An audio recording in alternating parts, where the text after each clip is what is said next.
And this works out really well for all parties, right? The consultant and business owners get paid handsomely, while the job applicant, because they've paid for this LMIA job, gets to move up in the permanent resident application line, which is their end goal, to become a permanent resident in Canada. There was never a real job. There was never even ever any intent to hire a Canadian. In this specific version of the scheme, all of the parties are acting fraudulently for their own personal benefit. But it goes even further because in some cases, businesses allegedly will take full advantage of the leverage that they hold in Canada's immigration system. Leverage that I'm starting to question if they should have. They'll trap foreign workers in an abusive relationship with their employer, where speaking out against them and what's happening to them could crush their dreams of ever becoming a permanent resident. This is an example from Steve Palacini. This is the immigration consultant who has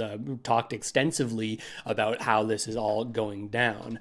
He says, consider an employer with a legitimate need for a food service supervisor. Rather than employing a qualified Canadian or permanent resident who would command a wage of $17 an hour, they might instead opt for a foreign worker. On paper, the foreign worker should be paid the same rate, but in reality, a portion of their wage is kicked back to the employer through the consultant, effectively creating a situation akin to a modern-day slavery. This presents the foreign worker with a difficult dilemma. They might be aware of the overcharge, but not its extent, and if the employer is subsidizing their wages through these payments, which they often are, it enables the hiring of labor that is below a minimum wage and deeply impacts our labor market in Canada.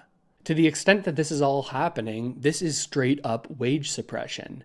Businesses are reducing costs via these illegal and exploitative relationships, all the while taking work away from Canadians who are legitimately looking for jobs and these days are having more challenges doing so. And at the same time, they're keeping wages down for Canadians who are already legitimately employed. Remember, if there's no need to raise wages if you're a business for workers to entice them to come to work for your business, if instead you can give this work to a temporary foreign worker and get tens of thousands of dollars for doing so and have their wages subsidized and in effect getting a worker for far less than minimum wage.